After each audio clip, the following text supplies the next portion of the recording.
the Mercedes-Benz Interview Lounge. Bring on Laura Marano. Yeah. Yay! Look how fabulous.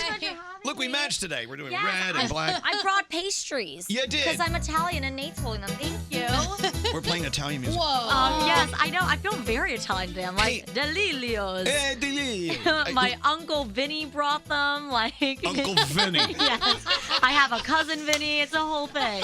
Let me tell you something about, as we say, Delillos. Hey. I'll tell you something.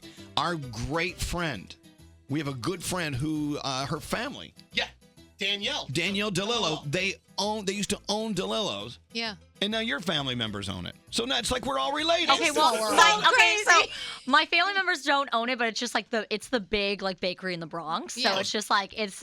But I feel like all Italians own it in some way. We all have an Uncle Yeah. Vinny. Yeah, I mean, am I right about it? By the way, I love that.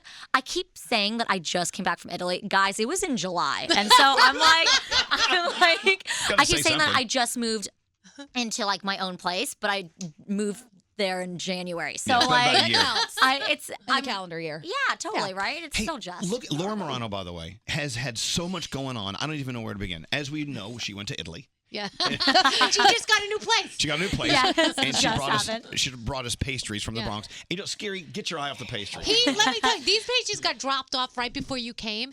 Elvis said, you're not allowed to open them till she gets I here. know. He Elvis has was been so sweet. dying. I am notorious on the holidays for opening the pastries before the company comes. Well, go and I open see it. Napoleons, Here, I see open it. eclairs, Go I see ahead, open it. Here, tiramisu. Scary. No, go.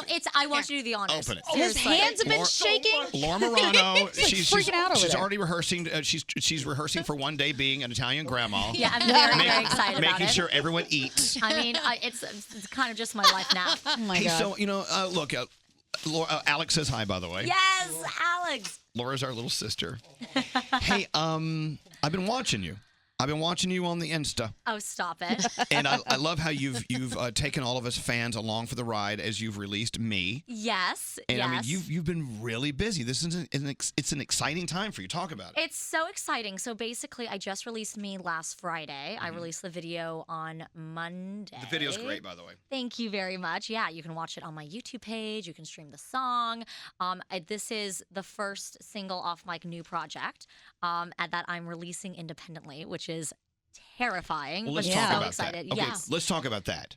I actually read you on Twitter saying, I own my own label. I am my own label. And as someone who's never owned a label before, I'm terrified. Yeah, I've been using that. That's been the key word currently. But also with the terror comes like the excitement, and I'm so beyond excited. You know, I'm kind of taking the reins. This music I've been working on for literally a year, and so this song I actually wrote last October, so it's been a year, and it feels really right. It really does. With everything, I think when you're taking a leap into something, the scarier it is, almost kind of the better. Of course. Yeah. You know, I feel like it's like you have to go out of that comfort zone, and that's totally what I'm doing here because it's music that I really believe in and I'm really excited about. And so now I'm in a position where I can kind of control how much music I can put out, when Yeah. I'm putting it out. So I'm putting out another song in a few weeks, which is a little bit different than me. You know, half the songs are more kind of like me. And by the way, having a song called Me is really, really fun. And you'll be like, hey guys, do you like me? What do you think of me?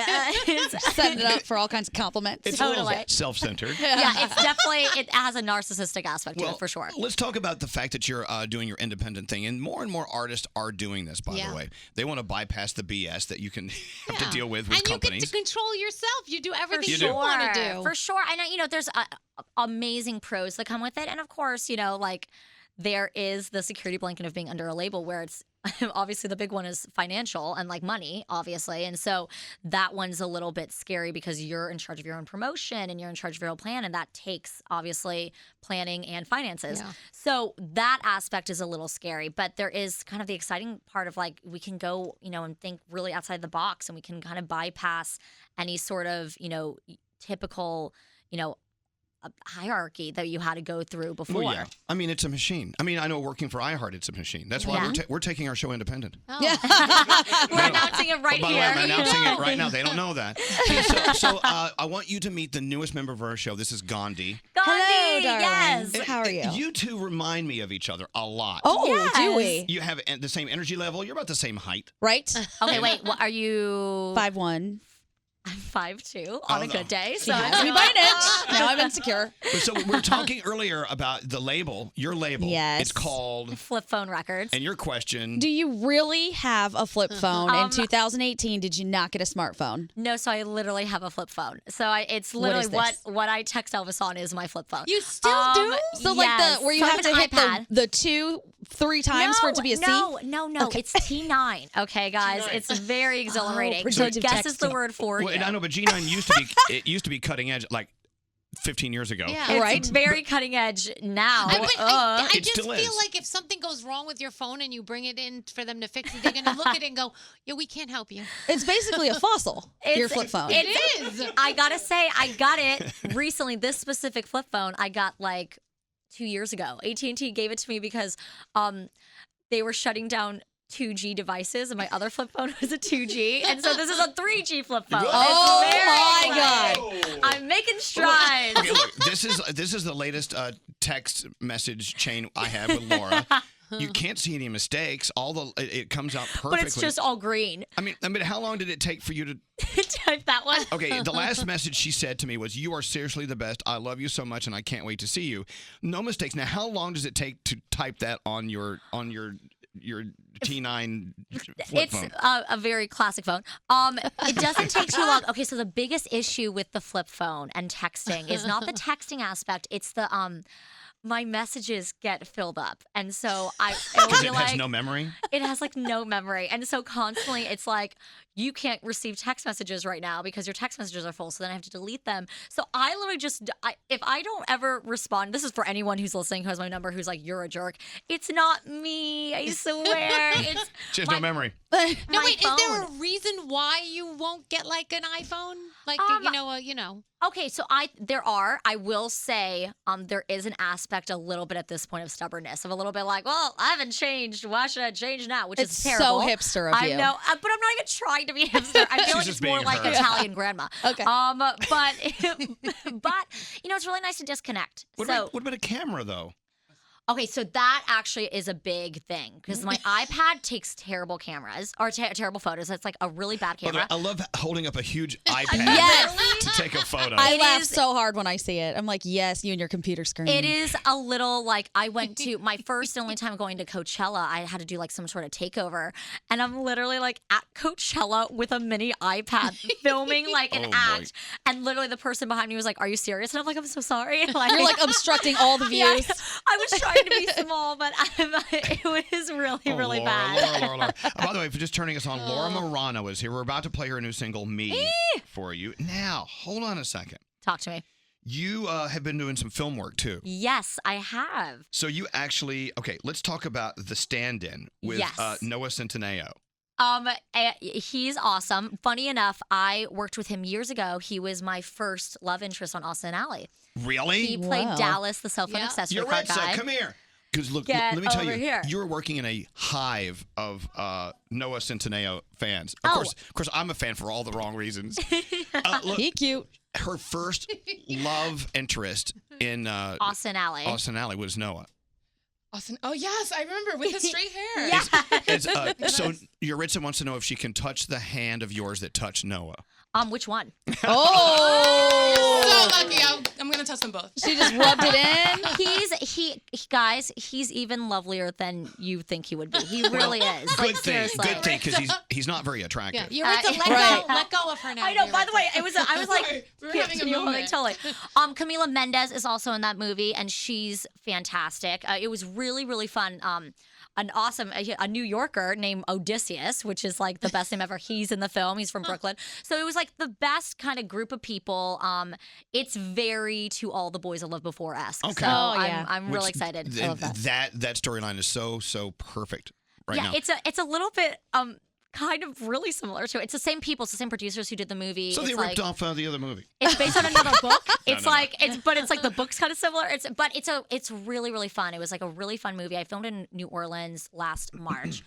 I don't know what's coming out. I think it's 2019. But yeah, that's been like a movie out of the 3 movies I've done in the last Well, 2 I want years. to talk about those. Now, I know that you did your own movie with your sister. Yes. Right? I want to talk about that. We got to play some music. I know you. Where are you going? You guys are gonna go. I mean, do you have a few minutes? Okay, good. Oh, we have a few minutes. Yeah. All right, and so we're gonna take a break, eat some pastries. I mean, Music and more with Laura Marano coming up right after this. You have been a part of some very, very earth-moving productions. I mean, Lady Bird was just. that was I'm like still shocked I was a part of it. I was like, that was so cool. It was such an important film. It was more than just a coming of age. You know, it was a really important film. So amazing to be a part of. I only worked on it for like a week in LA, but it was like so awesome. Greta's incredible. Saoirse Ronan, I'm like obsessed with. She's Look at amazing. that. How fun to be able to do the things you just love to do, and that's your day at the office. Yeah, no, it's I think the best job ever. If it can be very challenging and very tough, but it's the best job ever. And also, she's the queen of all K-pop bands. What is it about the K-pop, like BTS and who was it? We were NCT 127. Oh, they're all. They look to you like their mom or something. Definitely not. Definitely not. They do not look to me like that. It just kind of happened randomly. But why you? I mean, I'm not saying it's a bad thing. I mean, why not me? They flock to you. I think again, it's just been like kind of randomly. Like occurring, and I'm very happy with it. All the boys that I've met in these different K-pop groups have been so lovely and so sweet. Of course. And just it's unreal to me how ridiculously talented they are. Like it's actually insane. Not only, they can sing, they can dance. NCT 127, they like speak a lot of fluent English, which is like I am very jealous. I can't even speak English most of the time. None of us foreign can. language. So, BTS, like, I was so impressed with them because and their fans. Their fans are like, Yeah. I mean, they'll knock the building. Rabid. oh, for sure. Like, Yeah. it was funny. I remember on social media seeing some of like my fans, like from Austin Alley or just any of my fans, start like tweeting about like BTS, and this was like a few years ago, and I was like, oh, cool, K-pop. And I hadn't heard of them or heard their music or anything. Now you're and their then- leader. I'm definitely You are the leader of the K-pop queen. I am merely along for the ride as you another know what? follower of us. You're being way too kind. I think let's call it what it is. You were the leader of all K-pop. All right, let's get back to a couple of films, and I got to get to the music because we've got questions there. War with Grandpa with Robert De Niro. Yes. Okay, not a bad guy to be in a movie with. Now, Saving Zoe. You were the producer of a film. And you did this with your sister. Yes, and my sister and I starred in it, and we played sisters. I know, crazy. Do you get along with your sister? I mean, do you fight over things still, or? We're. I feel like I've said this so much, but we're Italian. I don't know if you guys know this, but I'm Italian. Yes, you are. No idea. But we're like, so we definitely have heated discussions. But I think Over stupid things? Well, we'll have heated discussions over things we agree on. And so like people will just be like, are you guys cool? And we're like, oh yeah, that's just how we talk to each other. No, Yeah. she's my best friend. And so it was awesome doing this movie with her. My mom is a producer as well. So it was like a whole family affair. And so, the movie is based on a book called Saving Zoe that we own the rights to. We bought the rights to now 11 years ago. Okay, And so, stop for a second. I don't mean to interrupt, but I want to hear this process.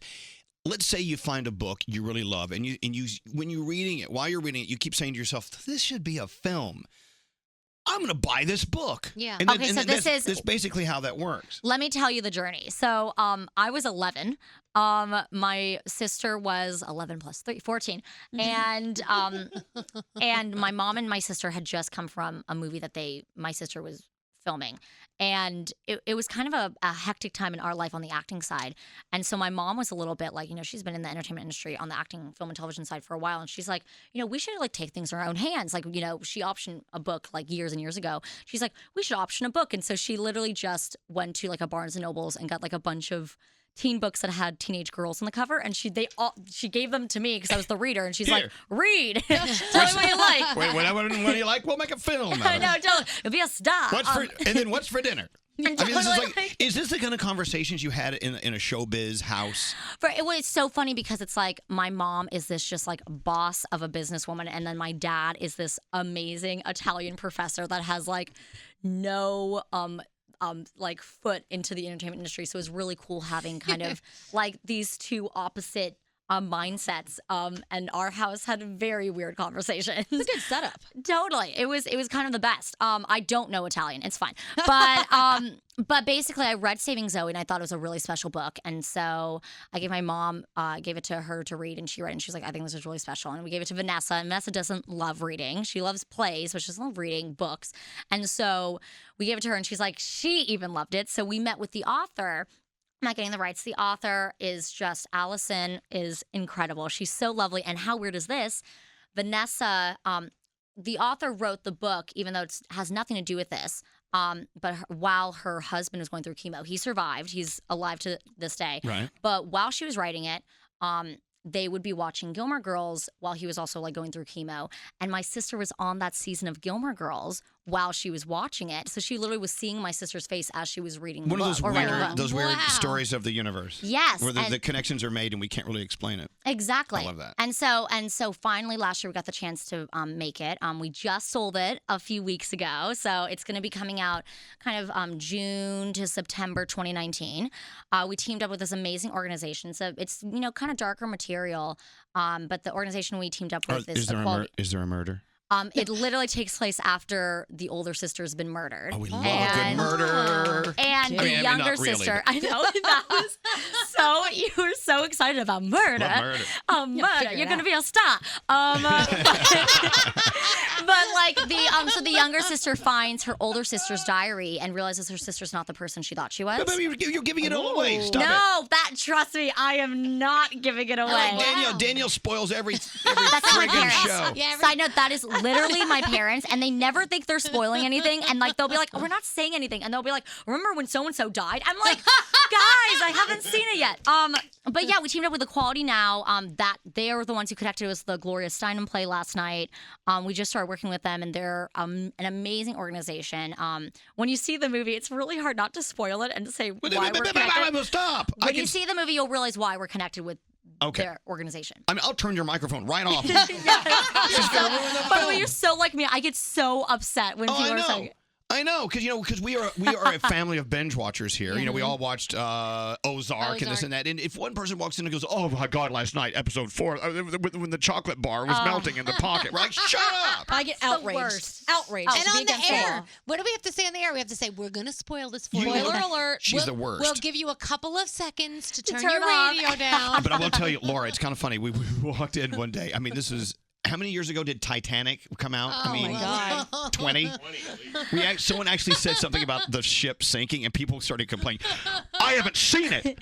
The ship sinks in Titanic? I'm like, Stop okay. it. I'm not going to tell you what happened. Kong. Yeah, Something King about Kong. King Kong. They got pissed off. We ruined King Kong. The for monkey them. falls off the building. Really? Or whatever. King No, that's Kong. Godzilla. But Titanic is actually hilarious because that's also just history. Why- Right. That's my, like my favorite, Laura, my favorite was we talked about Abraham Lincoln and what happened to him. What do you mean? He was killed? It doesn't matter if they killed him or not. He would have been dead from old age. Yeah. I mean, Abe Lincoln is dead. We're not spoiling anything. Okay, back to you. Okay. So the song I feel like is we hit a nerve. the song is Me. I got to play Yes. it, but let's talk about Me. Now, my question to you is this. If you wrote it and recorded it on a year ago, and to me, to me, as far as me goes, and any song that you write, Laura, it's about you at that time. So by the time it comes out a year later, is it still you? Is it now the song called You? No. But you know what I'm saying? When you write a song... By the way, the puns, right, that come with the title. When you I know listen exactly to a what you're saying. song from your life, but a year ago, do you listen to it and go, God, you know what? I learned so much since then. That's not really me anymore. For sure. I can say 100% agree. And that's why with this group of music, I was like, I need to put this out like now because it's going to get old. Basically, I did an album 2 years ago with the first label I was at. Were you back then? Man, I don't even know if I'm me now. No. But I was definitely in a way different space. And so then when the kind of opportunity came to release that, I was like, it's such different, not only, like sonically, but also just story-wise. I'm in such a different place. And so when I was writing this music, Me was kind of one of the first ones I was writing. And it felt so right on a sonic level. It was, kind of the start of really personal songs that I'd ever written about like a time in my life. And so when the opportunity came and I was talking to my managers about releasing music, I was like, these songs feel so strong and feel so me right now, but I know if I don't release them now, they won't be me like 6 months from now. So it was like that pressure, not pressure, but I guess some sort of pressure from inside. I was like, I want the world to hear this now because this is so me. Well, I'm glad you didn't record a song called Now. Right. I mean, And because then a year later, it's like, I we can't have play a- now. It was then. I have a jam called 2017 that is old. But yeah, I think it's Oh, this is from the girl that has a flip phone. Yes, exactly. But I think that's such an appropriate question because it's so true. I think for me, that's why I was so eager to get music out because these songs do feel really organic and genuine to me now, not only sonically but story wise. And I want the world to hear them now so I Well- can start writing again for the next project. Well, okay. Just don't record a song called Now or Then. But Or anyway. now then. And leading up to this conversation with Laura Marano here in the studio today, watching your fans online, so excited to hear you right now. Say hi. They're all listening. Hey guys, I love you so much. Thank you guys so much for all the support you've been giving. Seriously, my fans, they've been waiting for music literally since like for 2 years now. So it's like insane that they've been here for so long. Thank you, thank you, thank you. Isn't it funny how people think, well, you haven't had a song out for 2 years. They think you haven't done anything in 2 years. It's so What do? You true. just sit in a room for 2 years and not do anything? No, I haven't done anything. No, so true. It's like I put out a video on my YouTube page of kind of explaining because I think, you know, obviously I wasn't just not doing anything, but I mean, how are my fans supposed to know that? So I really wanted to make sure I can kind of explain the whole situation to them. But they've been awesome. Keep supporting it, keep streaming it, keep buying it, keep playing it. All right. Do it. Well, and let me play it. And Laura Marano, Elvis Duran. we love you. I love you guys so much. Thank you so much for having me. Seriously.